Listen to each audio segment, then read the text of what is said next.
या ठिकाणचे काही स्थानिक आहेत, एक युवा नेतृत्व होतं अभिषेक घोसाळकर, मोठ्या संख्येनं आता सगळे कार्यकर्ते येत आहेत, स्थानिक सुद्धा जमलेले आहेत. घटना तर अत्यंत वाईट आहे, शोकाकुळ वातावरण आहे, अंत्यदर्शनाला सुद्धा मोठी रांग लागली आहे.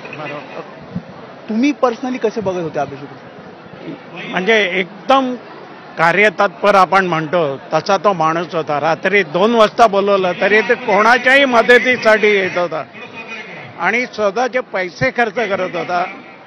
तर लेट एनीवन से एनिथिंग की पैशाचं मला तरी वाटत नाही की तो पैशामध्ये कोणाच्या मॉरिस आय थिंक मॉरिसला कोणीतरी हे केलेलं आहे, पुश केलेलं आहे just to remove him from that area. 2 term नगरसेवक होते, कशा प्रकारची कामं, कशा प्रकारचं नेतृत्व होतं त्यांचं एक लोकप्रतिनिधी म्हणून मी ते उपशाखा प्रमुख आहे दहिसर शाखा क्रमांक 2चा जयवंत जाधव.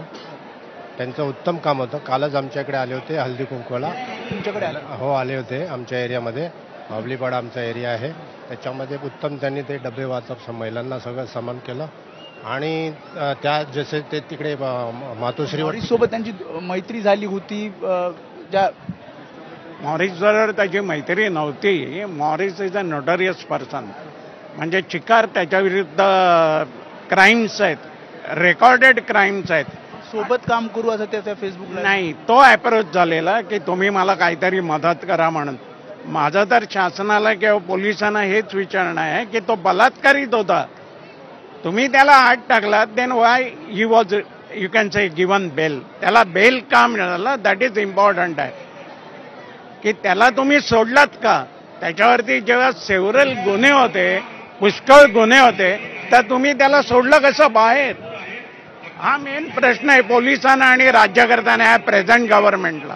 त्यामुळे स्थानिक प्रश्न विचारतायत राज्य सरकारला, कारण ज्या प्रकारे मी जसं आधी सांगितले की घटना घडली, सगळ्यांना धक्का देणारी ही सगळी घटना होती आणि यामध्ये जेव्हा अभिषेक घोसाळकर यांची जेव्हा हत्या झाली आहे तेव्हा अंत्यदर्शनासाठी पुन्हा एकदा आपण कॅमेरामॅन आपल्याला दाखवतील की मोठी गर्दी झाली आणि स्थानिक सुद्धा या ठिकाणी सांगतायत की कशा प्रकारचं नेतृत्व होतं, कशा प्रकारे त्यांचं काम होतं, कार्यकुशल असं हे व्यक्तिमत्व होतं असं स्थानिकांचं म्हणणं आहे. आणि राज्य सरकारने आता या घटनेनंतर तरी जागं व्हावं अशा बरोबर आहे. युवा नेतृत्व होतं, स्थानिक नगरसेवक असल्यामुळे स्थानिक पातळीवर कार्यकर्त्यांशी, सर्वसामान्य नागरिकांशी परिसरातल्या मोठा संवाद होता.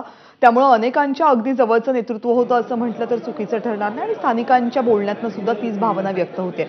धन्यवाद वेदांत, तुम्ही दिलेल्या सगळ्या सविस्तर माहितीबद्दल.